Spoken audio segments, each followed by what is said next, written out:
निश्चित तौर पर बहुत अनूठा है, बहुत विशिष्ट है। आई salute rotary club Solapur for this kind and wonderful initiative.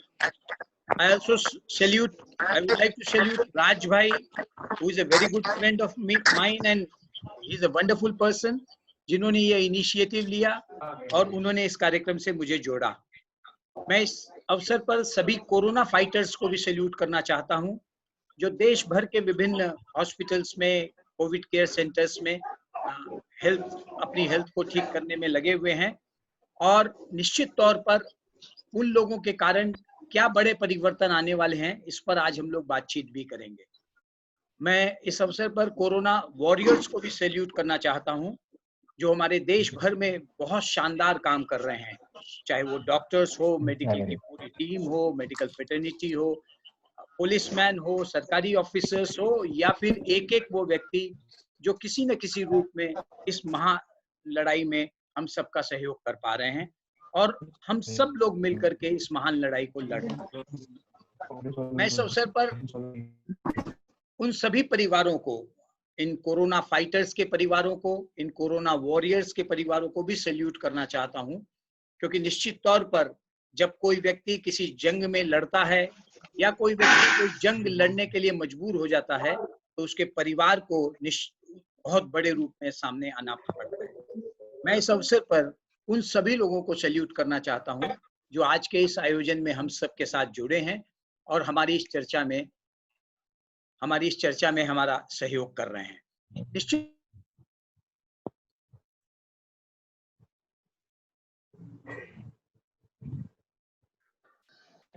Anil ji का आवाज नहीं आ रहा है। साउंड नहीं आ रहा है। साउंड आ रहा है अनिल जी, आ रहा है। Sound is visible, audible, am I audible? हाँ नाउ ऑडिबल। सुहास, बाकी सबको म्यूट करो, सिर्फ अनिल जी का ही ऑन रखो। यस यस, एक मिनट, सभी को म्यूट कर देता हूँ।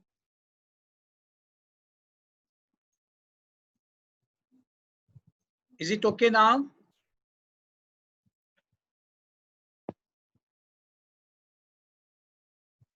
यस सर, आ रहे हैं। शुरू करें? Yes please sir. Thank you very much. Rotary club of Solapur को इस शानदार आयोजन के लिए सैल्यूट करते हुए, और उन सभी हॉस्पिटल्स को, उन सभी डॉक्टर्स को और मेडिकल फर्टिनिटी के उन सभी लोगों को सैल्यूट करते हुए जो आज अपने साथ रह रहे, मैं ये नहीं कहूंगा कि इलाज करा रहे, मैं बल्कि ये कहूंगा अपने साथ रह रहे कोरोना फाइटर्स के मनोबल को बढ़ाने के लिए आयोजित इस कार्यक्रम के सहभागी बने हैं। मैं सभी हॉस्पिटल्स को इस बात के लिए भी बधाई देता हूं कि निश्चित तौर पर उन्होंने इस बात की जरूरत समझी है और रोटरी क्लब ऑफ सोलापुर के इस इनिशिएटिव को सपोर्ट किया है। आइए हम लोग अब अपनी चर्चा को आगे बढ़ाते हैं और अपनी बातचीत की शुरुआत एक टॉम रॉबर्ट्स की एक कविता के एक छोटे से हिस्से के साथ करना चाहता हूं। कविता का नाम है द ग्रेट रियलाइजेशन, और इस कविता के में दो लाइनें बड़ी महत्वपूर्ण रही। जब एक छोटी सी बच्ची ने अपने पिता से पूछा कि फादर, पूरी दुनिया को एकजुट होने के लिए किसी वायरस की क्या जरूरत पड़ रही है, क्यों हम लोग बीमार हो रहे हैं?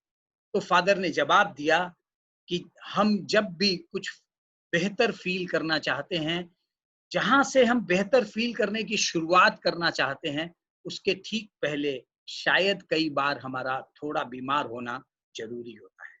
और शायद इसी बड़े उद्देश्य के साथ कि हम सब लोग बेहतर फील करें, यह आयोजन किया जा रहा है। मैं इस अवसर पर रोटरी क्लब ऑफ सोलापुर के अध्यक्ष Rotarian Suhas Lahoti, secretary Rotarian Vishal Verma और इस प्रोग्राम चेयरमैन मालती प्रभाकर को बहुत सारा अभिनंदन करना चाहता हूं कि उन्होंने इस अभियान को शुरू किया है।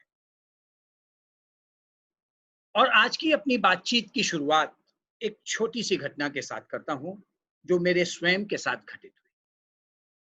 लगभग 1 महीने पहले मैं अपने एक मित्र से बात करने के लिए मैंने उस फ्रेंड को कॉल किया, उसके फोन पर कोई जवाब नहीं आया। 1 दिन बीता, 2 दिन बीता, कुछ समय और बीतने के बावजूद उससे बातचीत नहीं हो पा रही थी। 5-7 दिन तक मैं लगातार कोशिश करता रहा, लेकिन उससे बातचीत नहीं हो पाई। और एकाएक 15 दिन बाद उसका फोन आया और उसने मेरा हालचाल लेना शुरू कर दिया। मैंने उससे कहा कि दोस्त, इतने दिन तक कहाँ गायब थे? तो उसने बहुत ही खिलखिला करके कहा कि अनिल भाई, क्या करूं, बड़ा जुकाम हो गया था। मैं एक बार तो आश्चर्यचकित हो गया, बड़ा जुकाम? लेकिन फिर मुझे समझ में आया कि उसने कोरोना को यह नया नाम दिया है। वास्तव में हम सब लोग जिस नाम से भयभीत हो रहे हैं, कोरोना, उसकी सच्चाई तो यही है कि यह भी एक जुकाम है, थोड़ा बड़ा जुकाम है। बड़ा जुकाम है इसलिए हम लोग परेशान हैं, और हमारा परेशान होना जायज है, क्योंकि हम सब वैसे लोग हैं जब मौसम बदलता है तो बीमार हो जाते हैं, और यहाँ तो पूरी दुनिया ही बदल गई है। हो सकता है हमारा परेशान होना जायज हो, लेकिन हमको और आपको ये समझना पड़ेगा कि इस परेशानी की कितनी सीमा भी जायज है। हमको आपको ये समझना पड़ेगा कि जिंदगी है तो चुनौतियां आएंगी ही और संघर्ष होगा ही। एक स्वामी जी के पास उनका एक भक्त गया और उसने कहा, स्वामी जी, मेरे जीवन में बहुत परेशानियां हैं, बहुत सारी मुश्किलें हैं, रोज कुछ नई मुश्किलें आ जाती हैं, मैं क्या करूं? किस प्रकार से मेरे जीवन की सभी परेशानियों का अंत हो सकता है? स्वामी जी बड़ा मुस्कुराए और उसको बोले कि अच्छा, एक काम करो, जरा कुछ और लोगों का पता करो जिनके जीवन में परेशानियां हैं या नहीं, ये देख करके। वो भक्त तुरंत अपने इष्ट मित्रों, परिवारजनों और लोगों के संपर्क में आया। उसने यहाँ वहां सबसे जिनसे मिलता था पूछना शुरू कर दिया, लेकिन उसको सैकड़ों हजारों व्यक्तियों में एक भी व्यक्ति ऐसा नहीं मिला जिसे के जीवन में परेशानी ना हो। वो वापस स्वामी जी के पास आया तो स्वामी जी ने बड़े मुस्कुराते हुए उसको जवाब दिया कि मेरे मित्र, सबके जीवन में परेशानियां हैं। इस पृथ्वी पर केवल वही लोग जिनके जीवन में परेशानियां नहीं हैं, ऐसे गिनती के जो लोग हैं, वो वास्तव में कब्रों के नीचे लेटे हैं। जो लोग जीवित हैं, उन सब के जीवन में परेशानियां हैं, थोड़ी नहीं, ज्यादा परेशानियां हैं। और वास्तव में देखा जाए तो चुनौतियां और परेशानियां ही जीवन का लक्षण है। यदि आपको कभी चेक करना हो कि आप जीवित हैं या नहीं हैं, तो शायद सबसे आसान उपाय है कि आप ये चेक कर लो कि आपके जीवन में चुनौती या परेशानी है।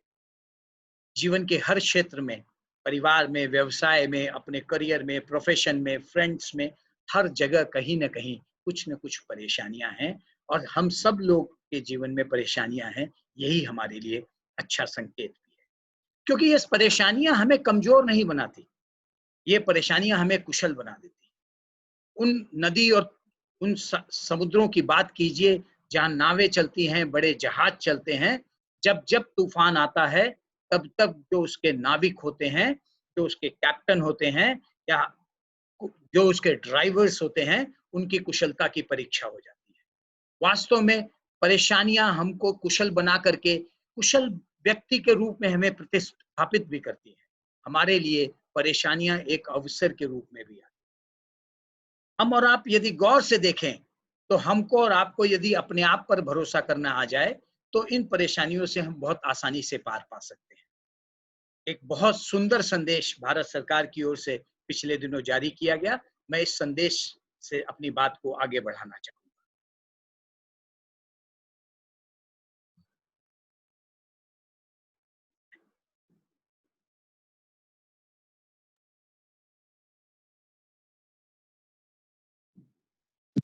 मगर वक्त ही तो है, गुजर जाएगा, गुजर जाएगा।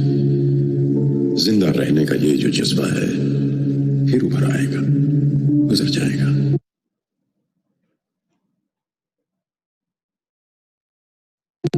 गुजर जाएगा। माना मौत चेहरा बदल कर आई है, माना मौत चेहरा बदल कर आई है, माना रात काली है, भयावह है, गहराई है। लोग दरवाजों पे रस्तों पे रुके बैठे हैं, लोग दरवाजों पे रस्तों पे रुके बैठे हैं। कई घबराए हैं, सहमे हैं, छिपे बैठे हैं। मगर यकीन रख, मगर यकीन रख, ये बस लम्हा है, 2 पल में बिखर जाएगा। जिंदा रहने का ये जो जज्बा है फिर असर लाएगा। मुश्किल बहुत है मगर वक्त ही तो है, गुजर जाएगा, गुजर जाएगा। बाजार खाली, सड़कें सूनी, मोहल्ले वीरान हैं, खौफ बरपा है, हर तरफ लोग हैरान हैं। ये वो कहर है जो दुनिया को डराने आया, ये वो कहर है जो दुनिया को डराने आया, मगर नासमझ है जो इंसान को हराने आया। इतिहास गवाह है ये मसला भी सुलझ जाएगा, इतिहास गवाह है ये मसला भी सुलझ जाएगा। जिंदा रहने का ये जो जज्बा है गुम हुआ है टूटा नहीं, जिंदा रहने का ये जो जज्बा है गुम हुआ है टूटा नहीं। यही जज्बा फिर असर लाएगा, फिर उभर आएगा। मुश्किल बहुत है मगर वक्त ही तो है, गुजर जाएगा, गुजर जाएगा। मुश्किल बहुत है लेकिन वक्त ही है, गुजर जाएगा। अगर पिछले दिनों पर गौर डालें तो हम और आप पाएंगे कि बहुत सारी ऐसी बीमारियां रिसेंट पास्ट में हमारे और आपके आसपास से गुजरी है, जो चाहती और परिस्थितियां शायद उनका साथ देती तो कोरोना जैसी परिस्थितियां उस समय भी आ सकती थी। लेकिन समय के साथ साथ हमारे वैज्ञानिकों ने, हमारे डॉक्टर्स ने, हमारे सभी सरकारों ने इन बीमारियों पर भी विजय प्राप्त की है। इनमें से कुछ अभी भी जीवित हैं, लेकिन विश्वास मानिए वो इतनी प्रभावित नहीं कर पा रही है। एक दिन ऐसा आएगा जब ये वक्त भी गुजर जाएगा और इन बीमारियों के साथ साथ इस नई बीमारी, इस बड़े जुकाम का, इस कोरोना का नाम भी अंकित हो जाएगा। आप याद कर लीजिए तो बहुत सालों के, दशकों के सफर के बाद हम लोग पोलियो को भी समाप्त करने में सफल हुए हैं, और जिसके लिए मैं निश्चित तौर पर रोटरी को फेलिसिटेट करना चाहता हूं, रोटरी को हैट्स ऑफ कहना चाहता हूं कि रोटरी के विशेष प्रयास से यह काम संभव हो सका। आने वाले इस दौर के लिए जहां एक और कोरोना की कोशिश है कि हम सब लोग परेशान हो जाएं, शायद वो चाहता है कि हम लोग एग्जिट कर जाएं, लेकिन मेरा विश्वास है कि हम लोग एग्जिट नहीं करेंगे, हम निश्चित तौर पर एग्जिस्ट करेंगे। और कोरोना ही वो चीज है जिसे इस दुनिया से एग्जिट करना होगा। मैं जानता हूं इस समय चारों ओर जो आंकड़े दिखाई दे रहे हैं वो हमको और आपको डरा रहे होंगे, लेकिन मैं आपसे यह भी कहना चाहता हूं कि इन आंकड़ों से खुद को नहीं डरने की आवश्यकता है, बल्कि इन आंकड़ों को ही डराने की आवश्यकता है। आप गौर से जब भी किसी आंकड़े के करीब जाएंगे, उसको बहुत अच्छे से देखने की कोशिश करेंगे, उस आंकड़े से जुड़े हुए कई और आंकड़ों को, कई और फैक्ट्स और फिगर्स को देखने की कोशिश करेंगे, तो आप पाएंगे कि इन आंकड़ों से डरने की आवश्यकता नहीं है। मैं अपने सभी कोरोना फाइटर्स भाइयों को, बहनों को, उनके परिवारजनों को कहना चाहता हूं, इस मुश्किल के दौर में भी आप अकेले नहीं हैं। हम सभी लोग आपके साथ हैं, और आपके साथ ऐसे भी बहुत लोग हैं। आज की तारीख में वर्ल्ड का और भारत का कोरोना संक्रमित लोगों का आंकड़ा इस प्रकार है। निश्चित तौर पर यह आंकड़ा बड़ा हो सकता है, लेकिन विश्वास मानिए यह आंकड़ा फिर भी उतना बड़ा नहीं है, क्योंकि इससे दुगने लोग तो ठीक होकर के जा चुके हैं। ये जो नीचे का आंकड़ा है, ये वर्ल्ड का है ब्लैक कलर में, और भारत का है रेड कलर में, और जो कि लगभग जो संक्रमित लोगों की संख्या से दुगनी संख्या है। ठीक होने वालों की संख्या दुगनी होने का मतलब है निश्चित तौर पर इस बीमारी से हम लोग विजय प्राप्त कर लेंगे। और आप ध्यान कर लीजिए, अगर आंकड़ों की ही बात करनी है तो मैं जानता हूं कोरोना से अभी तक भारत में लगभग 25,000 डेथ हो चुकी है। चिंता की बात है, लेकिन मैं केवल एक आंकड़ा आपके साथ शेयर करना चाहता हूं कि वर्ष 2018 में, 2018 में, एक कैलेंडर ईयर में, 12 महीने में, 365 दिनों में केवल रोड एक्सीडेंट से भारत में 1.51 लाख डेथ हुई। आंकड़ों से घबराने की आवश्यकता नहीं है। जो बात बड़ी महत्वपूर्ण है हमारे आपके देखने और समझने की, वो कुछ ऐसी है कि यदि किसी घर के ड्राइंग रूम में एक शेर दिखाई दे तो निश्चित तौर पर वो अनवांटेड गेस्ट है, अनचाहा मेहमान है। हम और आप क्या करेंगे ऐसी कोई परिस्थिति यदि हमारे और आपके घर में आ जाए? तो हमारी और आपकी पहली कोशिश होगी किसी भी तरीके से इसको घर के बाहर निकाल दिया जाए। हमारी और आपकी दूसरी कोशिश होगी कि अपने घर के गेट, खिड़की और बाकी एंट्री के साधनों को इस तरीके से सुसज्जित किया जाए कि भविष्य में कोई शेर या कोई भी जानवर प्रवेश न कर सके। हमारी और आपकी तीसरी कोशिश होगी कि कॉलोनी या जिस रोड या जिस लोकेलिटी में हम रहते हैं उसको इस तरीके से सेव कर लिया जाए, वो उसको इस तरीके से लॉक कर लिया जाए कि वहां किसी के आने की गुंजाइश न हो। हमारी और आपकी कोशिश होगी अपने शहर को, अपने देश को भी इस तरीके से लॉक कर लिया जाए कि अनवांटेड गेस्ट की आने की गुंजाइश न हो। एक अनवांटेड गेस्ट इस समय पूरी दुनिया में आ गया है। हमारी और आपकी कोशिश है कि आइए इसको पहले अपने जीवन से, अपने घर से, फिर पड़ोसियों से, पड़ोस के घरों से, फिर धीरे धीरे अपने शहर से, अपने देश से बाहर करें। हमको और आपको ये बात समझनी पड़ेगी कि कई चीजों को बाहर करना बहुत मुश्किल नहीं होता है। आपको याद होगा, मैंने अभी चर्चा में कहा कि मेरे मित्र का कहना था कि ये बड़ा जुकाम है, और एक बार एक व्यक्ति डॉक्टर के पास गया और उसने डॉक्टर साहब से पूछा कि डॉक्टर साहब, जुकाम हो गया है, क्या इलाज होगा? डॉक्टर साहब ने कहा कि मेरे दोस्त, यदि तुम कोई दवाई नहीं लोगे तो 7 दिन लगेंगे ठीक होने में, और यदि दवाई लोगे तो 1 वीक में ठीक हो जाओगे। जुकाम की बड़ी सच्चाई ये है, हम सब लोग अपने जीवन में ऐसा प्रयोग करते आए हैं। बड़ा जुकाम भी शायद अभी थोड़ा समय ले रहा है, लेकिन बहुत जल्दी इसी तरीके से इसका भी इलाज होगा। हमको और आपको यह भी समझना पड़ेगा कि हम और आप जब जीवन में हैं, संघर्ष में हैं, तो किन चीजों को अपने साथ स्वीकार करें और किन चीजों की अनदेखी करें। मुझे याद आता है एक बहुत छोटा सा किस्सा है। एक बार एक गांव में, जब पुराने जमाने का गांव था, तो वहां पर शहर गांव के बाहर एक द्वार भी हुआ करता था, और रात को सेफ्टी और सिक्योरिटी के लिए वहां 1-2 व्यक्ति रहा भी करते थे, जिन्हें द्वारपाल बोलते थे, दरबान बोल लीजिए। एक बार ऐसी ही किसी एक रात को, घनघोर रात में, एक भयावह सा व्यक्ति उस गांव में प्रवेश करता हुआ सा दिखाई दिया। तो उस दरबान ने उस व्यक्ति को रोका और उससे पूछा कि आप कौन हो और क्यों जाना चाहते हो? तो उसने कहा, मैं मौत हूं और मैं आज नहीं जाना चाहता। दरअसल तुम्हारे गांव में परसों मैं आना चाहता हूं, क्योंकि परसों मेरे रिकॉर्ड के हिसाब से तुम्हारे गांव से 50 व्यक्तियों की मृत्यु होने वाली है, मैं उन्हें लेने के लिए आया।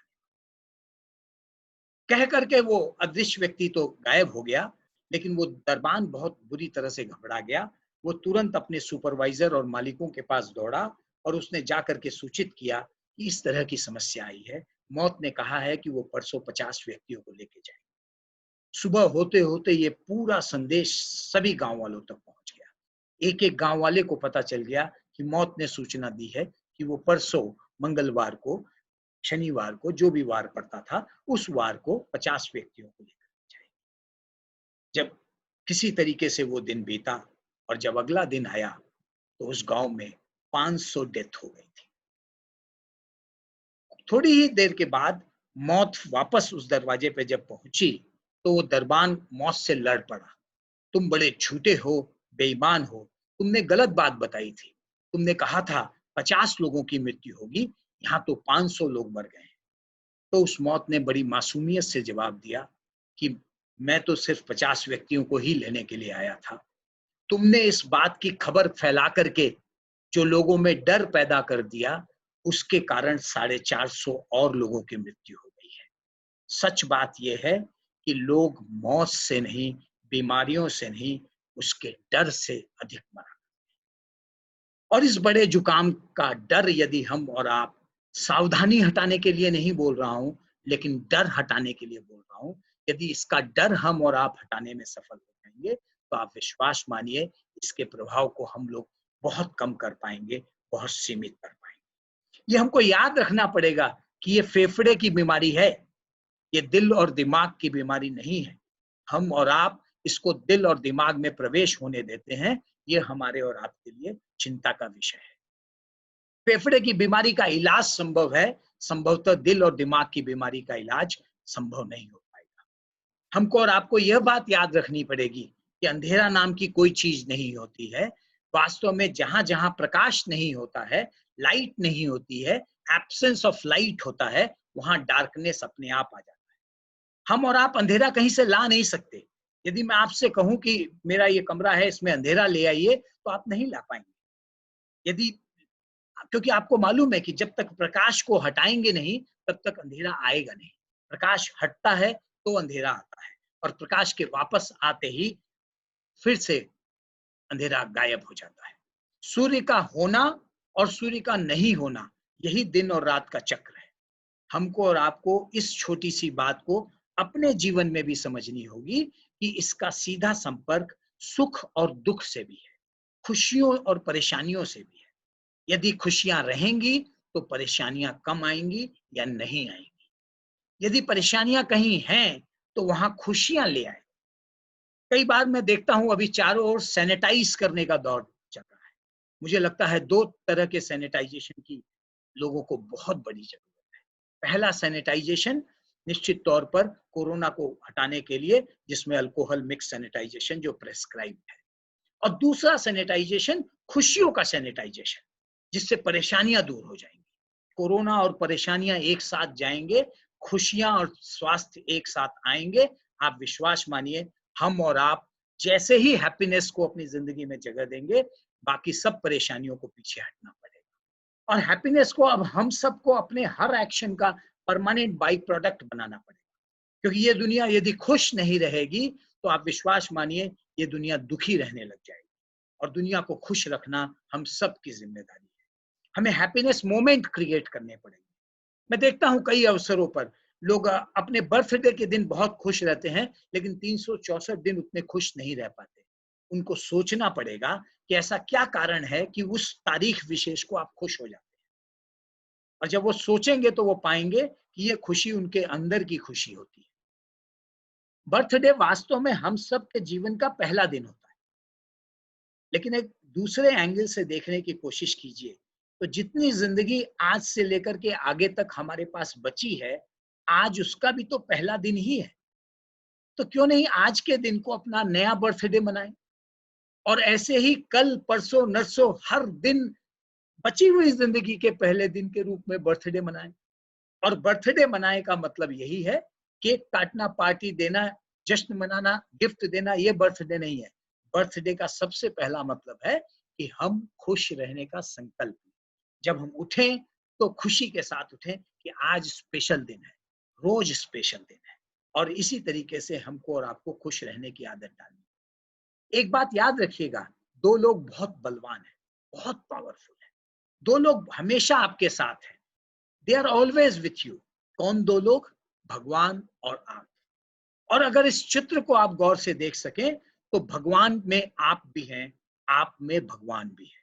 और भगवान की ताकत कितनी है, इसका केवल उदाहरण देने के लिए एक छोटी सी कहानी आपके सामने प्रस्तुत करता हूं। एक बार एक व्यक्ति ने भगवान से शिकायत की। बोले भगवान से शिकायत इस रूप में की कि उसको किसी दिन भगवान ने कहा था कि पूरी जिंदगी मैं तुम्हारे साथ रहूंगा, क्योंकि उसके बड़े बूढ़े ने उसको ये बात समझाई थी और भगवान ने इंडोर्स किया। उस व्यक्ति ने शिकायत की कि भगवान, मैं अपने जीवन के पूरे फ्लैशबैक को चला करके कल रात को देख रहा था, तो मैंने पाया कि जैसे समुद्र के रेत पर 2 लोग चल रहे हो, वैसे मैं और आप साथ साथ चल रहे थे। आप मेरे साथ चल रहे थे और पैरों के निशान भी मुझे दिखाई पड़ रहे थे, 2 पैर एक साथ चल रहे थे। लेकिन कुछ देर बाद मैंने पाया कि अनेक जगहों पर 2 पैरों के निशान की जगह एक व्यक्ति के ही, 2 व्यक्तियों के पैरों के निशान की बजाय एक व्यक्ति के ही 2 पैर दिखाई पड़ रहे और उसी के निशान थे, सिर्फ 2 पैर, वहां 4 पैर नहीं दिखाई दिए। और ऐसा कई बार मैंने देखा अपनी जिंदगी के फ्लैशबैक में कि हुआ है। और भगवान मुझे आपसे शिकायत इस बात की है कि जब मैंने बहुत गौर से देखा और याद करने की कोशिश की, तो ये वही समय था जिस समय मैं बहुत परेशानी में था। तो भगवान, आप ऐसा कैसे कर सकते हैं कि परेशानियों के वक्त पे आपने मुझे अकेला छोड़ दिया और मैं अकेला चलता चला गया? तो भगवान ने मुस्कुराते हुए जवाब दिया कि ऐसा नहीं है। सच तो यह है कि मैं हमेशा तुम्हारे साथ था। जब जब परेशानियों का वक्त तुम्हारे जीवन में आया, मैंने तुम्हें अपनी गोद में उठा लिया था। इसलिए उस समय तुमको रेत पर सिर्फ मेरे पैरों के निशान दिख रहे हैं। तुम्हारे पैर तो जमीन पर उस समय मैंने छोड़े ही नहीं।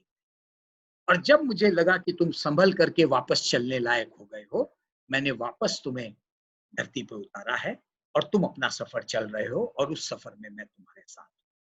मैं अपने सभी कोरोना फाइटर्स को, कोरोना वॉरियर्स को ये कहना चाहता हूं कि आप विश्वास रखिए कि भगवान आपके साथ है और जब परिस्थितियां विकट होगी तो वो अधिक जिम्मेदारी से अपनी भूमिका निभाएंगे। और हमको और आपको यह बात भी समझनी पड़ेगी कि भगवान मुस्कुराएगा। बहुत तेजी से बहुत बार लोग कहते हैं भगवान मुस्कुराएगा, लेकिन पूरी दुनिया में मुस्कुराहट दिखाई नहीं दे रही, फिर भगवान कब मुस्कुराएगा? शायद भगवान का ये कहना है कि जब तक मेरे कोरोना फाइटर्स कोविड सेंटर्स में या अस्पतालों में हैं, तब तक मैं भी नहीं मुस्कुराऊंगा, क्योंकि न तो वो मुस्कुरा रहे हैं, न उनका परिवार मुस्कुरा रहा है। जिस दिन ये फाइटर्स अपने घर लौटेंगे, ये मुस्कुराएंगे और इनका परिवार मुस्कुराएगा, उस दिन तुम्हारा यह भगवान भी मुस्कुराएगा। और मेरा और आप सबका यह भरोसा होना चाहिए कि भगवान मुस्कुराएगा। 3 एक्शन फॉर्मूला, 3 एक्शन फॉर्मूला है हम सबको फिट होने के लिए, और सभी कोरोना फाइटर्स निश्चित तौर पर इसका ध्यान दे रहे हैं। मैंने कोशिश की कि पिछले 3-4 दिनों के अंदर बहुत सारे ऐसे कोरोना फाइटर्स से बातचीत करूं, उनसे संपर्क करूं जिन्होंने कोरोना पर विजय प्राप्त की है, जो ठीक होकर के अपने घर में अपने परिवारों में लौट आए हैं। और उन सब से बातचीत करने के बाद जो अनुभव मैं कर पा रहा हूं, जो बात मैं आपसे शेयर कर पा रहा हूं, वो ये है कि सिंपल 3 फॉर्मूले हैं। पहला, आइसोलेशन में जब तक आप ठीक न हो जाएं रहने की कोशिश कीजिए। दूसरा, अपनी हेल्थ इम्यूनिटी पे काम कीजिए, और इसमें फॉर्मूला बहुत सिंपल है। जो भी आपके डॉक्टर्स हैं, मेडिकल प्रैक्टिशनर्स हैं, वो जो एडवाइस दे रहे हैं, जो प्रेस्क्रिप्शन दे रहे हैं फूड के बारे में, मेडिसिन के बारे में या फिजिकल एक्टिविटीज के बारे में, कृपया उसको प्रयोग में लाइए। और तीसरा और बड़ा महत्वपूर्ण है, अपनी मेंटल एबिलिटी को स्ट्रांग कीजिए, क्योंकि अगर मेंटल एबिलिटी स्ट्रांग होगी तो निश्चित तौर पर हम और आप आगे आने वाले समय में इन समस्याओं का बेहतर इलाज कर पाएंगे। इस पूरी समस्या का 2 ही इलाज दिखाई देता है। प्रोस्पेक्टिव ट्रीटमेंट जो मैं देख पाता हूं वो सिंपल 2 है। एक, कल की वैक्सीन और दवा आएगी तो हो जाएगा। एक, आज कि जो लोग प्रभावित होकर ठीक हो रहे हैं वो इलाज हो गया है।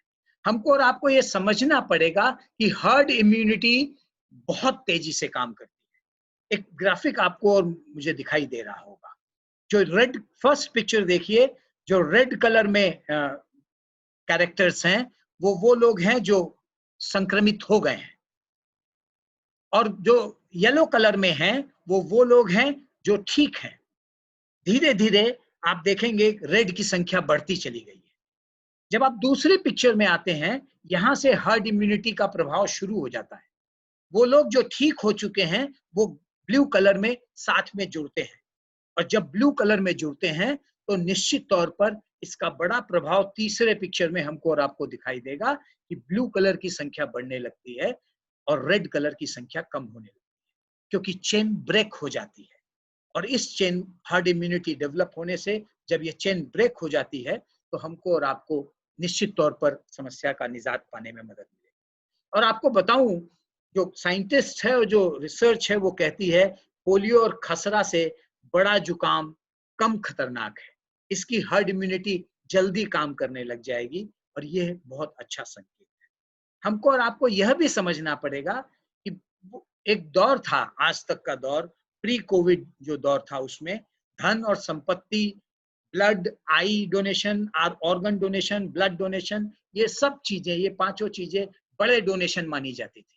किसी ने धन दान किया है, किसी ने पैसे दिए, किसी ने संपत्तियां दी है, किसी ने ब्लड दिया है, किसी ने आई दिया है, किसी ने ऑर्गन दिया है। लेकिन अब जो कोरोना फाइटर्स हैं, उनके पास स्टैंड आउट होने की जिम्मेदारी आ गई है, और वो बड़े डोनर्स होने जा रहे हैं। ये अगर ग्रेट डोनर्स थे तो ग्रेटेस्ट डोनर अब आज के और कल के हमारे और आपके सामने आने वाले हैं, और वो होंगे प्लाज्मा डोनर्स, क्योंकि इस बड़े जुकाम का इलाज करने के लिए प्लाज्मा एक बड़ा हथियार होगा। आइए आप सबके ग्रेटेस्ट डोनर बनने की श्रृंखला को आगे बढ़ाते हैं और अपनी शुभकामनाएं देते हैं, क्योंकि समाज में बहुत बड़ी संख्या के रूप में जो लोग आज फाइटर हैं वो कल डोनर में कन्वर्ट होने जा रहे हैं, और ग्रेटेस्ट डोनर में कन्वर्ट होने जा रहे हैं, और वो हर्ड इम्यूनिटी को भी इस रूप में क्रिएट करेंगे कि कोरोना का प्रसार काफी बड़े रूप में हो जाएगा। और लोग आपका इंतजार कर रहे हैं। मैं जानता हूं सभी कोरोना फाइटर्स का इंतजार उनके घर के लोग कर रहे हैं, उनका परिवार कर रहा है, उनके बच्चे कर रहे हैं, उनके पड़ोसी कर रहे हैं, उनके बिजनेस, करियर, प्रोफेशन के जो सहयोगी हैं वो कर रहे हैं, उनके सप्लायर्स कर रहे हैं, उनके कस्टमर्स कर रहे हैं, उनके दोस्त कर रहे हैं, उनके दुश्मन भी कर रहे हैं। लेकिन एक और बड़ी बात उसके साथ साथ है कि पूरा भारत आपका इंतजार कर रहा है, क्योंकि आप ग्रेटेस्ट डोनर बनने जा रहे हैं। आपके प्लाज्मा से पूरा भारत लाभान्वित होने जा रहा है। आपके अंदर जो एंटीबॉडी क्रिएट होगी, ये एंटीबॉडी जब लोगों को पहुंचेगी तो निश्चित तौर पर इस समस्या का एक बड़ा समाधान हम सबको मिल सकेगा, और कुछ भी असंभव नहीं है। मुझे याद आता है, जब भी कई बार मैं सड़क से गुजरता हूं और देखता हूं कोई भारी सामान है, उठाना है, या वेयर हाउसेज में जाता हूं, देखता हूं कोई ऐसा सामान है जो 1 या 2 या 3 लोग मिलके नहीं उठा पाते, एकाएक वो तीनों लोग संकल्प करते हैं कि आओ मिल करके उठाया जाए।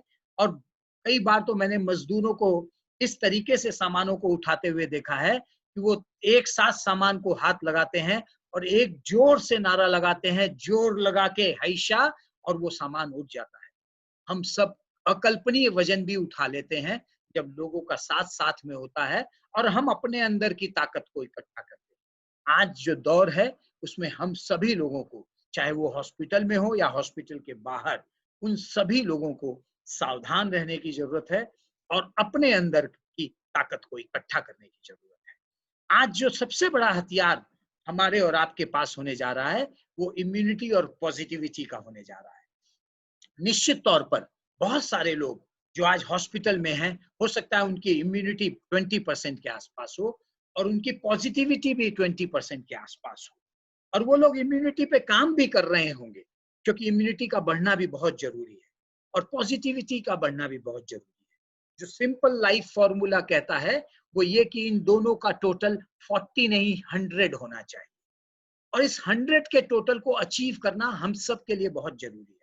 अब इस 100 को टोटल को अचीव करने के लिए हम इम्यूनिटी को 50% तक ला सकते हैं, 40% तक ला सकते हैं, हो सकता है 30 तक ही जा पाए, हो सकता है बहुत ज्यादा हमारा शरीर अभी तुरंत एक साथ साथ न दे, 25 तक ही जा पाए। शरीर की इम्यूनिटी, हेल्थ इम्यूनिटी डेवलप करने की हो सकता है एक सीमा रह जाए, लेकिन आप भरोसा मानिए, पॉजिटिविटी की इम्यूनिटी को आप जितना चाहें उतना बढ़ा सकते हैं। अपने अंदर खुशियों के स्विच को ऑन कर लीजिए, हैप्पीनेस की आदत डालिए, आपकी पॉजिटिविटी बढ़ती चली जाएगी। आप वो मत पढ़िए जो लोग डराने के लिए आपको पढ़ना चाहते हैं, वो मत देखिए जो लोग आपको डराने के लिए दिखाना चाहते हैं, वो मत देखिए वो मत सुनिए जिससे लोग आपको डराना चाहते हैं, वो देखिए, पढ़िए, सुनिए जिससे आपके अंदर पॉजिटिविटी आ सके। क्योंकि दुनिया में जितनी खबर है बुरी है, उससे ज्यादा अच्छी खबर है। मैंने अभी आपको दिखाया था कि इंडिया में जितने लोग अभी अस्पताल में हैं, उससे ज्यादा ठीक होकर के वापस आ चुके हैं। अगर पॉजिटिविटी बढ़ाई जाए, अगर इम्यूनिटी 50 पर रुक गई है तो पॉजिटिविटी को 50 पर लेकर के आ जाए। यदि इम्यूनिटी 40 पर रुक गई है तो पॉजिटिविटी को 60 पर लेकर के आइए। इम्यूनिटी 30 पर रुक रही है तो पॉजिटिविटी को 70 पर लेकर के आइए, और इम्यूनिटी 25 पर रुक रही है तो पॉजिटिविटी को 75 पर लेके आइए। टोटल 100 क्रिएट करना जरूरी है, और पॉजिटिविटी से ये 100 क्रिएट हो सकता है।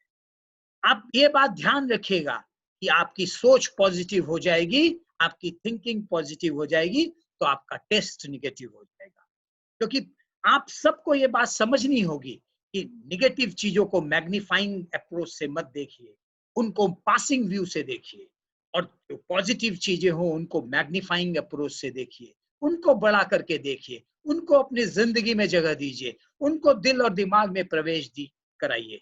आप निश्चित तौर पर किसी भी बीमारी का इलाज कर सकते हैं। मुझे ध्यान आता है कि एक मेरे डॉक्टर मित्र थे और उनके यहाँ कुछ दिनों तक मेरा लगातार जाना होता था।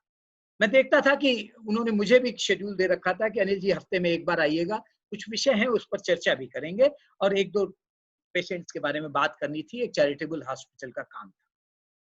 मैं हर हफ्ते उनके पास जाता था, और लगभग उसी समय जिस समय मैं उनके पास जाता था, एक और पेशेंट उनके पास आता था, बड़ा ही स्वस्थ दिखता था लेकिन परेशान दिखता था। और मैंने देखा कि वो डॉक्टर साहब के पास हर हफ्ते एक इंजेक्शन लगवाने के लिए आता था। तो इंजेक्शन तो डॉक्टर साहब का जो असिस्टेंट था वो लगाता था बाहर के रूम में, लेकिन डॉक्टर साहब उससे 10 मिनट रोज हर हफ्ते मिला करते थे।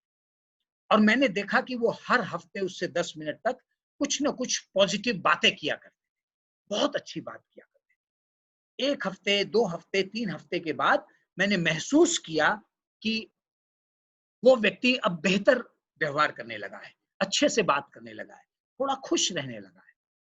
तो मैंने डॉक्टर साहब से कहा कि डॉक्टर साहब इसका इलाज तो बहुत अच्छा चल रहा है, इम्प्रूवमेंट दिखाई दे रहा है, निश्चित तौर पर इसको बहुत फायदा हो रहा होगा। डॉक्टर साहब ने कहा कि अनिल जी सच बात यह है कि इसको एक नॉर्मल टॉनिक का इंजेक्शन दिया जा रहा है जिससे कोई खास फायदा नहीं हो रहा होगा, लेकिन जो 10 मिनट मैं इससे पॉजिटिविटी की बात करता हूँ, दरअसल इस व्यक्ति के पास निगेटिविटी ज्यादा है, हेल्थ की प्रॉब्लम कम है, मेंटल प्रॉब्लम ज्यादा है। और जो 10 मिनट मैं इससे बात करता हूँ, मुझे लगता है कि उस 10 मिनट की बातचीत से इसकी हेल्थ इंप्रूव कर रही है। इसको भरोसा है कि इंजेक्शन काम कर रहा है, लेकिन वो 10 मिनट की बातचीत काम कर रही है, क्योंकि पॉजिटिविटी काम करती है। और जब पॉजिटिविटी काम करती है तो निश्चित तौर पर हम सबको इम्यूनिटी और पॉजिटिविटी का टोटल 100 करना आसान हो जाएगा। हम सबको ये बात समझनी पड़ेगी कि जो भी लोग बड़े जुकाम से बीमार हुए हैं, कोविड से आपकी भाषा में बीमार हुए हैं, वो लोग जब क्योर हो जाते हैं तो उनका जीवन कैसा है? उनका जीवन बहुत सिंपल है, वो है no weakness, no tiredness, no complication. They are all set to work for their dreams and plans. वो अपने ड्रीम और प्लान को के लिए काम करने के लिए तैयार हैं। कोई थकावट, कोई कमजोरी उनके पास नहीं है। हमको और आपको इस बात को समझना पड़ेगा। आइए मैं ऐसे ही ठीक हुए एक युवा से आपकी मुलाकात करूं। नमस्ते, मेरा नाम ईशान तुलशान है। मैं उत्तर प्रदेश के शहर वाराणसी का रहने वाला हूँ। सॉरी। नमस्ते, मेरा नाम ईशान तुलशान है। मैं उत्तर प्रदेश के शहर वाराणसी का रहने वाला हूँ, जिसको हम सभी बनारस और काशी के नाम से भी जानते हैं। 23 जून को मैं कोरोना पॉजिटिव पाया गया। पहले तो मैं थोड़ा घबराया कि ये मेरे साथ क्या हो गया है, पर जब मैं कोविड केयर सेंटर पहुंचा तो मैंने देखा मेरे जैसे अन्य लोग भी इस महामारी से गुजर रहे हैं और इससे बाहर आना इतना भी मुश्किल नहीं है जितना हम सभी को लग रहा है, और इस डिजीज से हम लोग इजीली रिकवर कर सकते हैं। इसके लिए हम सभी को एक सकारात्मक सोच, पॉजिटिव माइंडसेट बना के चलने की बहुत ज्यादा जरूरत है। आइसोलेशन के दौरान मैंने ये देखा कि जो लोग थोड़े भी दुखी और परेशान हैं, उनको रिकवरी में टाइम लग रहा है और उनको लेट से डिस्चार्ज मिल रहा है, एज कम्पेयर टू जो लोग खुश हैं और अपने आसपास खुशनुमा माहौल बना के रखा है जिन्होंने, और जिनका भगवान में अटूट विश्वास है, वो लोग जल्दी और इजीली रिकवर कर रहे हैं और उनको जल्दी डिस्चार्ज दिया जा रहा है। वो कहते हैं ना, मन के हारे हार है, मन के जीते जीत है। देखा जाए तो कोरोना के बहुत सारे पॉजिटिव साइड्स भी हैं। रिकवर होने के बाद मुझे यह रियलाइज हुआ कि हम सभी को अपने आप को फिट रखना और अपनी बॉडी की इम्यून सिस्टम को स्ट्रॉन्ग रखना कितना जरूरी है। आइसोलेशन में जाने के पहले दिन से ही मैंने योगा एवं एक्सरसाइज स्टार्ट कर दिया था, साथ ही बॉडी में पानी का इंटेक बढ़ा दिया था, और मैंने योगा, एक्सरसाइज एवं ये अन्य हैबिट्स अब अपने डेली दिनचर्या में भी अपना लिया है। वो कहते हैं ना, स्वस्थ शरीर में ही स्वस्थ मन और स्वस्थ मस्तिष्क का प्रवास होता है। मैं अब अपने आप को पहले से और भी ज्यादा फिट और स्वस्थ महसूस करता हूँ, क्योंकि रिकवर होने के बाद कोरोना से हमारी बॉडी में एक एंटीडोट बन जाता है और हमारा इम्यून सिस्टम पहले से भी और ज्यादा स्ट्रांग हो जाता है। मैं अब नॉर्मल ऑफिस जाना मैंने स्टार्ट कर दिया है और अपने बिजनेस पे भी ध्यान दे रहा हूँ, और मुझे एक नई उत्साह और नई ऊर्जा का प्रतीत हो रहा है। दुनिया में जो चीजें थम सी गई थी, अब वो धीरे धीरे फिर से शुरू हो रही हैं और अपना पेस पकड़ रही हैं। और मैं आप सभी से यह रिक्वेस्ट करना चाहूंगा कि फिर से शुरुआत करने से घबराइएगा मत, क्योंकि इस बार शुरुआत शून्य से नहीं, अनुभव से होगी। आइए हम सभी मिलकर ये प्रकल्प लेते हैं कि कोरोना को हराना है, देश और दुनिया को जिताना है। एक बार फिर से मुस्कुराएगा India. Stay strong, stay fit. Thank you Ishan, thank you very much. और निश्चित तौर पर आपकी शुरुआत अब जीरो से नहीं, अनुभव से हो रही है, बड़ी बात है। और निश्चित तौर पर आप अब सोसाइटी के लिए एसेट होने जा रहे हैं, क्योंकि आप ग्रेटेस्ट डोनर हैं। मैं आप सबको यह भी बताना चाहता हूं, कुछ खास बातें जो इस समय दुनिया में चारों ओर चल रही है, वो ये कि ओलंपिक भले ही टल गए हों, लेकिन ओलंपिक से बड़ी रेस इस समय दुनिया में चल रही है। सभी देश अपनी ओर से भरसक कोशिश कर रहे हैं कि जल्द से जल्द कोरोना के लिए वैक्सीन निकाल ली जाए। रोज खबर आ रही है, यह देश वैक्सीन के करीब है, यह देश वैक्सीन के करीब है और यह बहुत अच्छा संकेत है, क्योंकि वैक्सीन निश्चित तौर पर बड़े रूप में इस बीमारी को पीछे छोड़ने में हमारी मदद करेगी। यह बीमारी इतने बड़ा खतरा भी इसलिए बना कि वैक्सीन आने के पहले बीमारी आ गई।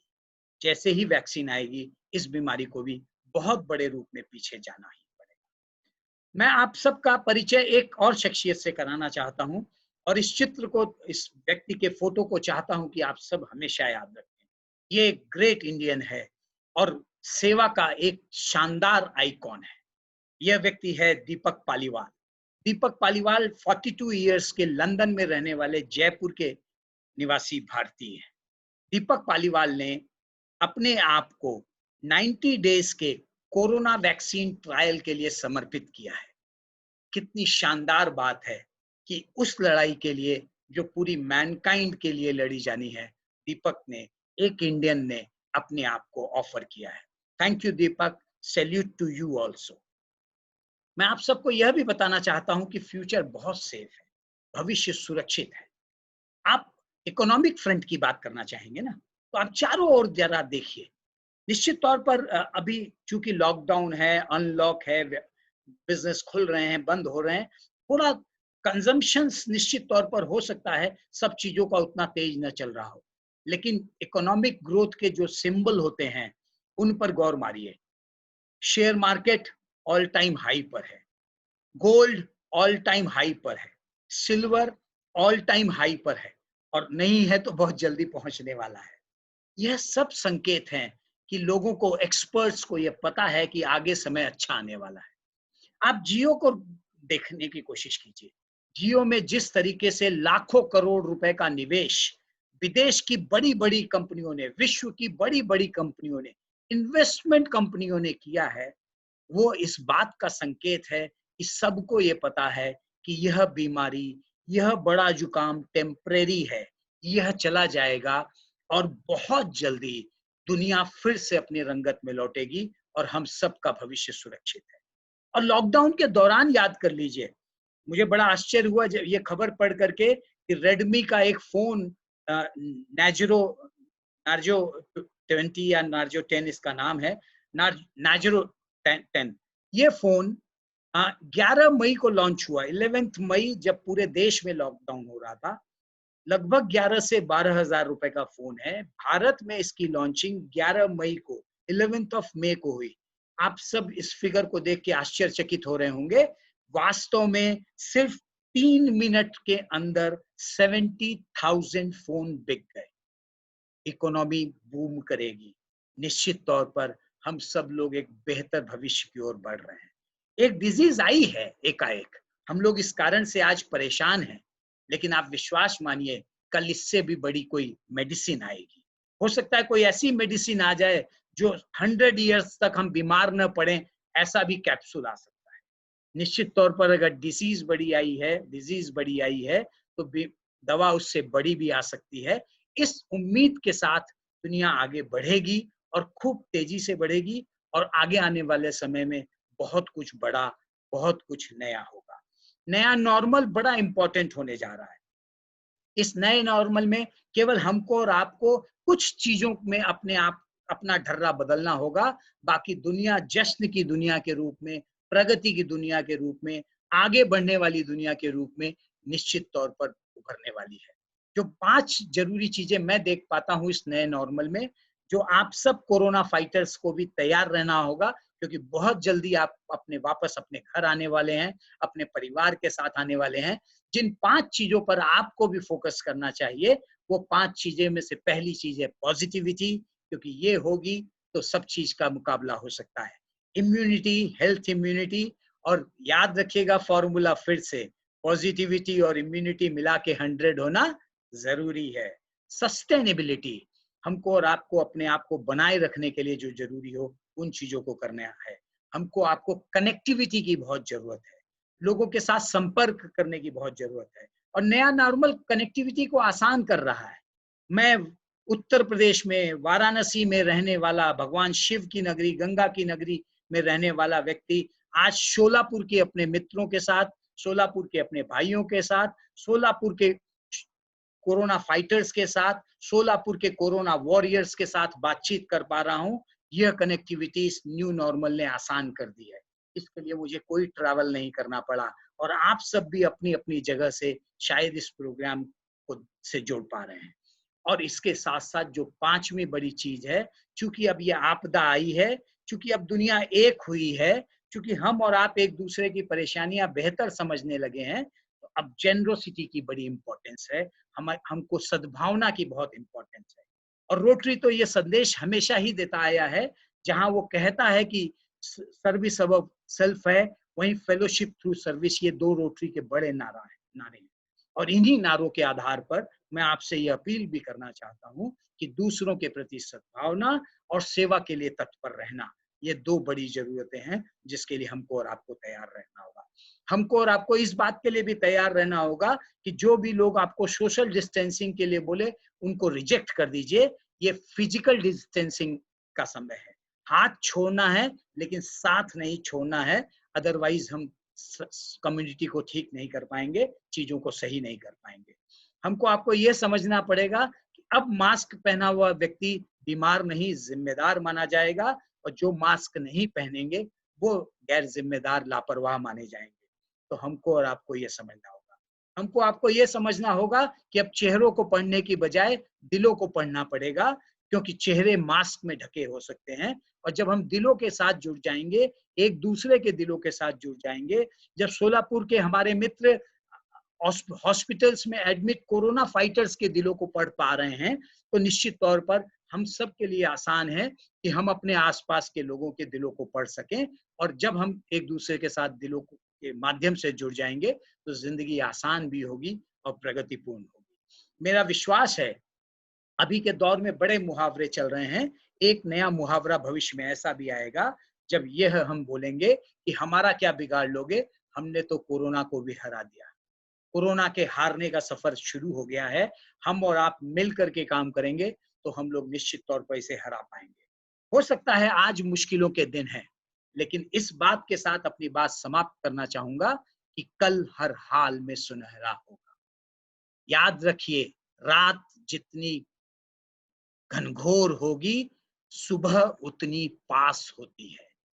हम और आप मिल करके इन कोरोना फाइटर्स के साथ, आप कोरोना फाइटर्स के साथ, आप कोरोना वॉरियर्स के साथ मिल करके इस दुनिया को आगे लेकर के चलेंगे, और हम सब के जीवन में फिर से खुशियां ही खुशियां होंगी, और फिर से दुनिया तेज गति से प्रगति करेगी।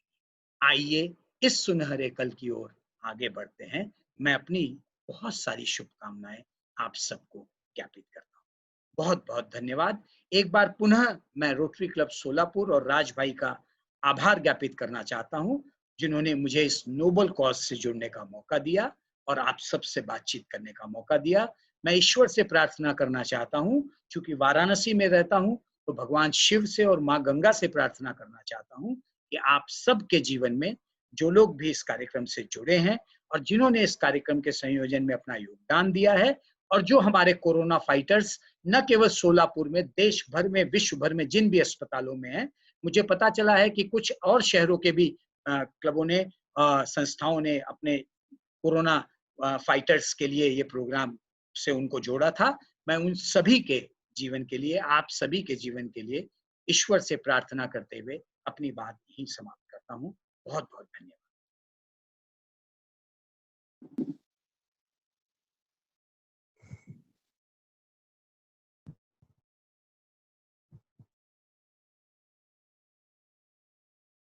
Over to host.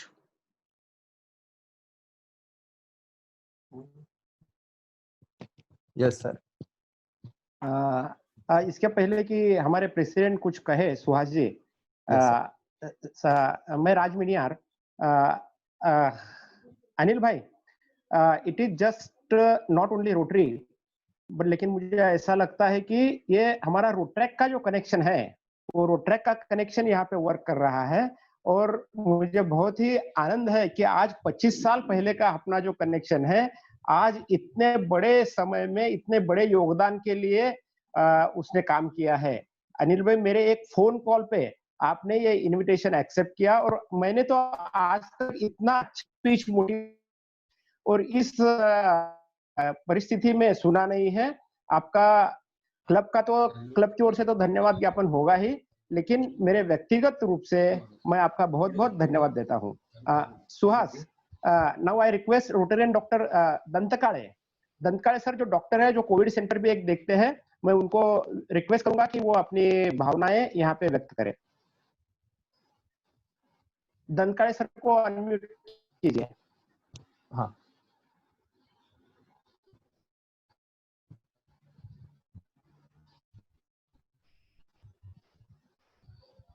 हाँ दंकाई सर। हाँ, yes yes, am I audible? Yes yes, आवाज आती है मेरी? हो आ रही है दंतकाड़े सर, आ रही है। इस सुबह सचमुच ही एक नई सुबह मुझे लगी है, इसलिए प्रथमता में अनिल जाजोदिया जी को उनकी जो बहुत ही अच्छी पॉजिटिव स्पीच के लिए धन्यवाद देता हूं, और इस आयोजन करता रोटरी क्लब, उसके सदस्य खासकर राज मीनियार जी, मालती प्रभाकर जी, इनका मैं बहुत बहुत धन्यवाद देता हूं। उनके प्रोत्साहन से ही शोलापुर के बहुत सारे हॉस्पिटल में जो कोविड पेशेंट है, उनके लिए हमने ये जूम ऐप के जरिए आपका स्पीच देखने का इंतजाम किया है। और भी हॉस्पिटल में, Mongolia hospital, CNS hospital, Gangamai hospital और बहुत सारे हॉस्पिटल के पेशेंट को इनका बहुत ही अच्छा लाभ हुआ है। 4 महीने पहले, राजमीनियर, am I audible? Yes yes, you are audible. हाँ, वो स्क्रीन नहीं दिख रहा था इसलिए। 4 महीने पहले जब हमने ये कोरोना पे लिटरेचर आना चालू हो गया, तो इतना भयानक डरावा चीज हमको मालूम पड़ गई कि ये मीडिया से या उसका जो लिटरेचर से हम बहुत सारे डर गए थे। लेकिन आज मैं बहुत खुश हूँ कि मेरे साथ साथ मेरे और डॉक्टर और कई सारे पेशेंट्स आपके द्वारा दी गई जानकारी से प्रसन्न हो गए कि ये एक बड़ा जुकाम है।